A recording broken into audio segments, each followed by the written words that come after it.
불시험이라고 하니까 어릴 때 맞은 불주사 생각이 납니다. 저는 불로 주사를 주면 사람 몸이 되지 않을까 걱정했습니다.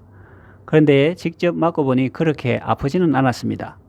왜 불주사라고 했을까 생각해 보았습니다. 아마도 주사를 놓기 전에 불로 소독하는 것을 보고 사람들이 그렇게 부르기 시작했을 것이라 짐작해 봅니다. 불시험은 감당하기 어려운 시험, 아주 고통스러운 시험을 말하는 것으로 볼 수 있습니다.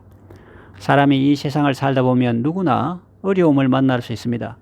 예수를 믿는 사람도 예외는 아닙니다. 불과 같은 시험을 만났을 때 우리는 어떻게 해야 할까요? 첫째로, 원망하면 안 됩니다.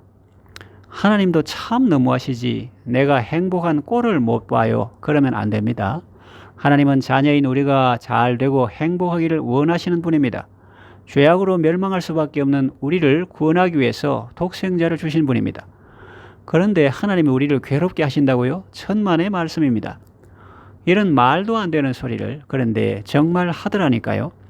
사람이 정말 궁지에 몰리고 어려움에 처하니까 정신을 잘 차리지 못하더라고요. 평소에 말도 안 되는 소리라고 여기던 그런 말도 서슴지 않고 합니다. 이 원망은 참으로 무섭습니다. 평소에 신앙생활 잘 한다 싶던 사람도 원망하기 시작하면 그 신앙이 바닥을 치게 됩니다. 사탄은 이 원망이라는 놈을 타고 사람 마음 속에 들어와 그의 삶을 완전히 초토화시켜 버립니다. 그뿐만 아니라 이 원망은 전염성이 있어서 주변 사람들의 삶도 황폐하게 만듭니다. 영적으로 병들게 하고 죽게 하죠. 그래서 우리는 원망을 코로나보다 더 주의해야 합니다. 코로나 예방하기 위해서 손발 잘 씻고 마스크 착용하듯이 원망 전염병에 걸리지 않도록 우리는 늘 회개하고 말할 때 조심해야 합니다. 상대방에게 원망의 침이 튀지 않도록 해야 합니다. 또 상대방의 침이 내게 튀지 않도록 보호하는 마스크를 잘 착용해야 합니다. 눈에 보이는 어떤 마스크를 말하는 것이 아닙니다. 믿음의 방패를 가지고 모든 악한 말들을 차단하라는 말씀입니다. 감사하는 마음과 말과 행동을 함으로 원망 불평이 틈탈 기회를 주지 말라는 말입니다. 둘째로, 이상하게 생각하지도 말아야 합니다. 겉으로 원망을 안 해도 자기에게 일어난 일에 대해서 이상하게 생각할 수는 있습니다. 왜 내게 이런 일이 일어났을까? 하필이면 예수를 믿는 내게, 다른 사람들은 잘도 살아가는데 왜 내게만 이런 일이 생긴 거지? 참 이해가 안 되네. 하나님은 과연 살아 계시는 것일까? 그런 생각이 들 수 있는데 그렇게 생각하지 말라는 말씀이죠. 무슨 이상한 일 당하는 것처럼 이상하게 생각하지 말라고 하십니다. 우리는 세상 속을 살아가지만 세상에 속한 사람은 아니고 하나님께 속한 사람들입니다. 그래서 세상이 미워하는 것입니다. 신앙생활을 하는데 아무런 어려움이 없고 세상에 환영한다면 그것이 오히려 이상할 수 있습니다. 세상이 자기에게 속하지 않았다고 미워할 수 있고 방해할 수 있고 그래서 어려움이 있을 수 있습니다. 그런가 하면 하나님 편에서도 우리에게 선한 계획이 있기 때문에 연단의 과정을 통과하게 하십니다. 아버지께서 만드신 모든 것들을 상속할 후사로 삼으시고 그 훈련을 시키시는 것입니다. 우리의 신앙 인격과 실력을 다듬으시기 위해서 연단의 과정을 통과하게 하십니다. 그러니 불시험을 만났을 때 무슨 이상한 일을 만난 것처럼 생각하지 마시기를 바랍니다. 셋째로, 즐거워해야 합니다. 어떻게 즐거워할 수 있습니까? 그 고통의 성격을 알 때 두렵지 않고 오히려 기대됩니다. 그 고통의 성격은 우리를 연단하려고 오는 시련입니다. 다시 말하면 우리를 파괴하는 것이 아닙니다. 정금과 같은 인격으로 다듬어 주는 것입니다. 불순물을 제거하고 순수한 금으로 만들어주는 것입니다.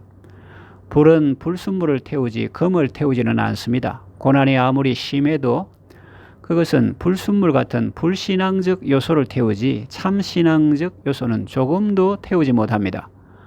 예수님 안에서 거듭난 새 사람의 요소는 조금도 상하게 하지 못합니다. 영혼을 보양할 수 있는 절호의 기회인 줄 알고 긍정적으로 반응하면 좋은 일이 생깁니다. 또 그 고통의 결과를 생각할 때 기뻐할 수 있습니다. 현재 고난은 장차 우리에게 나타날 영광과 좋게 비교할 수 없습니다. 지금 당하는 환난에 경한 것이 크고 영원한 영광에 중한 것을 이루게 합니다. 또 그 고통을 겪는 과정에서도 기뻐할 수 있습니다. 왜냐하면 영광의 영 곧 하나님의 영이 함께 하시기 때문입니다. 요셉이 감옥에 있을 때 하나님은 그에게 인자를 더하셨습니다. 그러니 여러분은 고통을 당할 때 그 고통의 성격을 생각하고 또 그 고통이 가져올 결과를 생각하며 또 그 고통 가운데서도 우리를 더욱 사랑하시고 함께 하시는 하나님 때문에 기뻐하고 즐거워하시기를 바랍니다. 이제 말씀을 정리하며 맺으려고 합니다. 그리스도인은 고난받을 때 주변 사람들의 말을 너무 들으면 안 됩니다. 안 믿는 친구나 혹 믿더라도 명목적인 신자의 말에 귀를 기울이면 안 됩니다. 왜요? 자신이 살기 위해서입니다. 사람을 보고 세상을 보면 원망하기 쉽습니다. 그러나 하나님을 바라보면 소망이 생기고 기쁨이 생깁니다. 내 영혼아, 네가 어찌하여 낭망하며 어찌하여 내 속에서 불안하여 하는고? 너는 하나님을 바라라. 그가 나타나 도우심으로 내가 오히려 찬송하리로다. 그럽니다. 그렇습니다. 그리스도 안에서 그리스도인으로서 고난받을 때 여러분은 하나님을 바라보십시오. 믿음으로 즐거워하십시오. 그 이름으로 하나님께 영광을 돌리십시오. 여러분 모두 믿음으로 승리하시기를 바랍니다.